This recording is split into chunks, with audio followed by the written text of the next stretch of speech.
नमस्ते बच्चों। आज हम नेक्स्ट क्वेश्चन ले रहे हैं। नोड या नोडल सतह पर टिप्पणी लिखें। हमने लेक्चर जो पीछे किया था उसमें हमने इस प्रकार से एक डायग्राम आपको बताया था, एस कक्षक की आकृति का बुक में समझाया था, जिसमें कुछ एक स्थान खाली रखा था हमने। बीच में इलेक्ट्रॉन दिखाए थे, फिर थोड़ा खाली स्थान रख करके एक रिंग खाली बनाया था। ये जो खाली स्थान था आपको तब बताया था कि इसे नोड कहा जाता है। इसी नोड के बारे में अब हम पढ़ रहे हैं। पहले प्रायिकता घनत्व के बारे में दोबारा देखते हैं। किसी बिंदु पर तरंग फलन का वर्ग साई स्क्वायर उस बिंदु पर इलेक्ट्रॉन घनत्व की प्रायिकता या प्रायिकता घनत्व को दर्शाता है। साई स्क्वायर किसी भी स्थान पर इलेक्ट्रॉन घनत्व कितना है, इलेक्ट्रॉन कितना रहेगा, उसको बताता है। किसी कक्षक का वह क्षेत्र जहां यह प्रायिकता घनत्व मतलब इलेक्ट्रॉन रहने की संभावना शून्य हो जाती है, या हम कहें लगभग शून्य है, जहां इलेक्ट्रॉन कभी नहीं पाए जाएंगे या बहुत कम पाए जाएंगे, उसे कहते हैं नोडल सतह या नोड। डायग्राम में हमने उसको देखा था। जो सामान्यतः एस कक्षक होते हैं, ये देखिए, ये जो आपको बिल्कुल हल्का क्षेत्र दिख रहा है, ये नोड है 2s कक्षक के लिए। एस कक्षक में आपको नोड नहीं नजर आती, क्योंकि 1s कक्षक में आपको नोड नहीं नजर आती, क्योंकि 1s में कोई भी नोड नहीं होती। 2s में एक नोड होती है, वो आपको हल्के रंग में नजर आ रही है। सामान्यतः ns कक्षक के लिए n-1 नोड होते हैं। इसको समझें। ns कक्षक का मतलब क्या है? यदि मुख्य क्वांटम संख्या 1 है या पहला कोश है तो वो 1s होगा, दूसरे को 2s और तीसरे कोश के लिए 3s। इसी तरह से हम आगे बढ़ते जाएंगे तो ns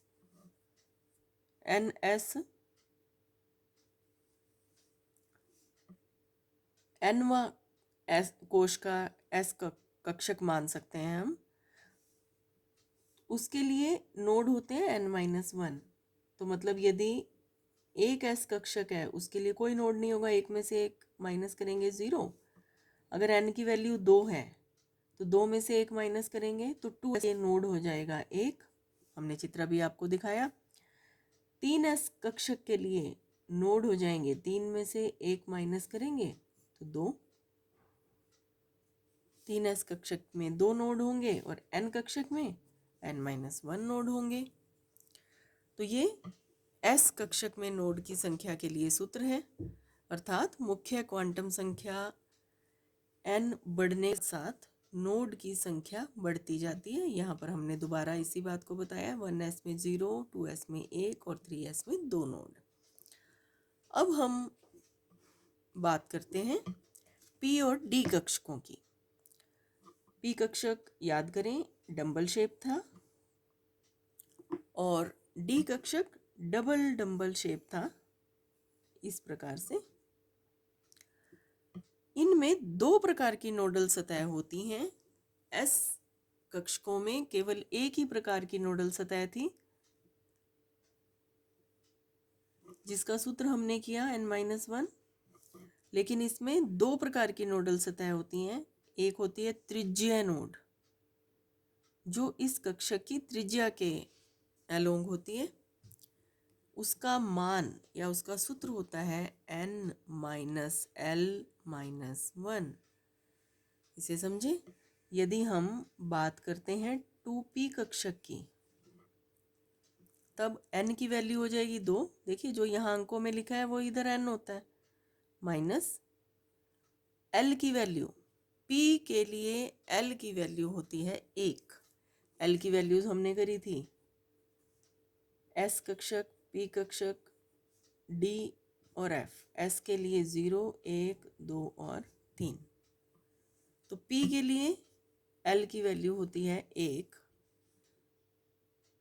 तो 2 माइनस 1 माइनस 1, तो त्रिज्यीय नोड हो जाएंगे 0।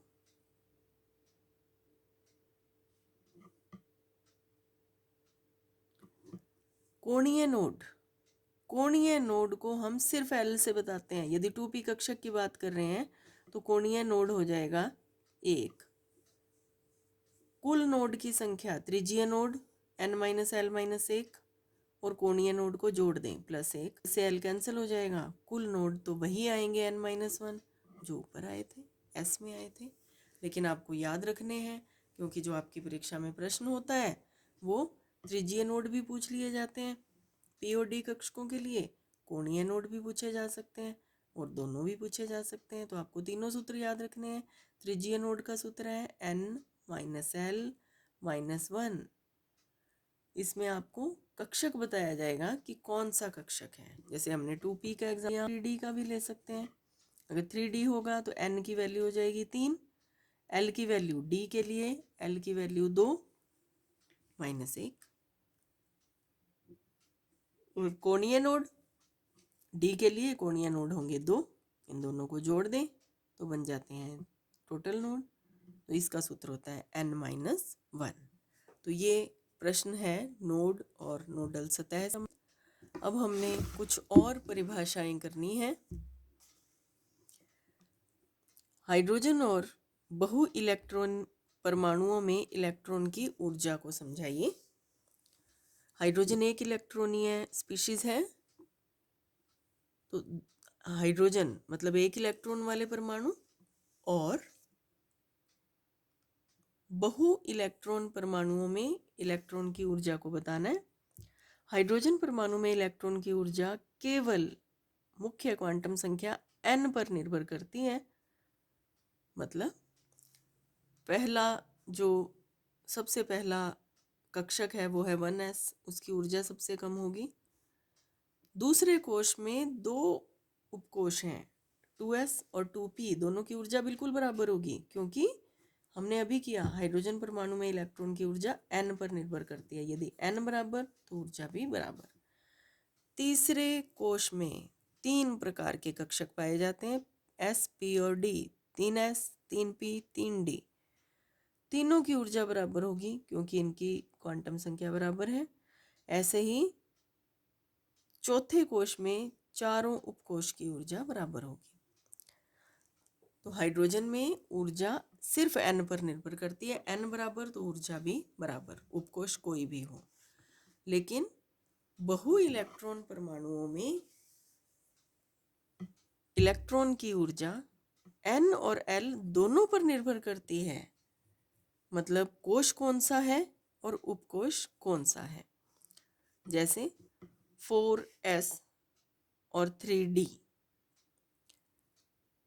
इनकी ऊर्जा ज़्यादा किसकी होगी और कम किसकी होगी, हम n प्लस एल से ज्ञात करते हैं।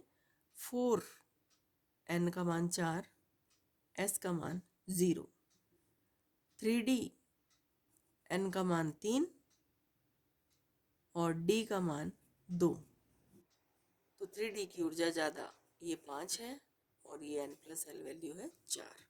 तो 3d की ऊर्जा ज़्यादा है, 4s की ऊर्जा कम है। आगे हमें पढ़ना है समभ्रंश कक्षक। समभ्रंश कक्षक, समभ्रंश कक्षक का मतलब होता है समान ऊर्जा वाले कक्षकों को समभ्रंश कक्षक कहा जाता है, जिनकी ऊर्जा बिल्कुल समान होती है। हमने पीछे की वीडियो में देखा था कि px, py और pz इनकी ऊर्जा बिल्कुल बराबर होती है, इसलिए ये तीनों समभ्रंश कक्षक कहलाते हैं। नेक्स्ट है तलस्थ अवस्था या उत्तेजित अवस्था। जब इलेक्ट्रॉन सबसे कम ऊर्जा वाले सबसे स्थायी स्थिति में होता है सबसे कम ऊर्जा वाली स्थिति में होता है, सबसे स्थायी स्थिति में होता है, तब हम उसे कहते हैं तलस्थ अवस्था। और जब इलेक्ट्रॉन उच्च ऊर्जा वाली कक्षाओं में चला जाता है तब उसे कहते हैं उत्तेजित अवस्था। ग्राउंड स्टेट जो उसकी ओरिजिनल अवस्था है, और उत्तेजित अवस्था जहाँ वह ऊर्जा को ग्रहण कर उत्तेजित होकर जाता है। परिरक्षण प्रभाव, इसको समझाते हैं। नाभिक आवेशित होता है, संरचना याद करें। इसके बाहर इलेक्ट्रॉन होते हैं इस प्रकार से, नाभिक के चारों तरफ चक्कर काटते हुए। अब यहाँ पर फोर्स दो तरह के काम कर रहे हैं। पहला, नाभिक इलेक्ट्रॉन को खींच रहा है, इस इलेक्ट्रॉन को भी, इनको भी और आखिर वालों को भी। और ये इलेक्ट्रॉन एक दूसरे को धक्का मार रहे हैं या प्रतिकर्षित कर रहे हैं, सभी एक दूसरे को प्रतिकर्षित कर रहे हैं। तो इन इलेक्ट्रॉनों के प्रतिकर्षण के कारण, अब ये जो सबसे बाहर वाला इलेक्ट्रॉन है उसको ये भी प्रतिकर्षित कर रहा है और ये भी प्रतिकर्षित कर रहा है। तो अंदर वाले इलेक्ट्रॉनों के कारण सबसे बाहर वाले इलेक्ट्रॉन पर नाभिक का प्रभाव बहुत कम होता है। नाभिक का जो आकर्षण प्रभाव है वो कम होता है सबसे बाहर वाले इलेक्ट्रॉन पर अंदर वाले इलेक्ट्रॉन के कंपैरेटिवली। कारण, उसके लिए कारण ये है कि ये इलेक्ट्रॉन इस सबसे बाहर वाले इलेक्ट्रॉन को प्रतिकर्षित करते हैं।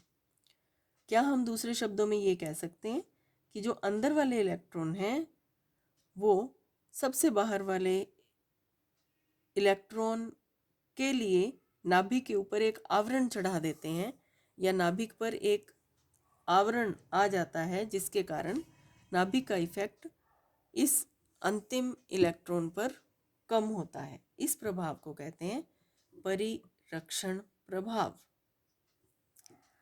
आगे, प्रभावी नाभिकीय आवेश। परिरक्षण प्रभाव के बावजूद नाभिक जो आवेश रखता है या उसका जो आवेश प्रभावी होता है दूसरे इलेक्ट्रॉन्स के लिए, उसे कहते हैं प्रभावी नाभिकीय आवेश। नाभिक का कुल धनावेश जो इलेक्ट्रॉन पर होता है, बाकी सब कुछ हम हटा दें, माइनस कर दें, तब हम उसे कहते हैं प्रभावी नाभिकीय आवेश। तो ये कुछ छोटी छोटी परिभाषाएं हैं, इनको आप याद करें। Thank you.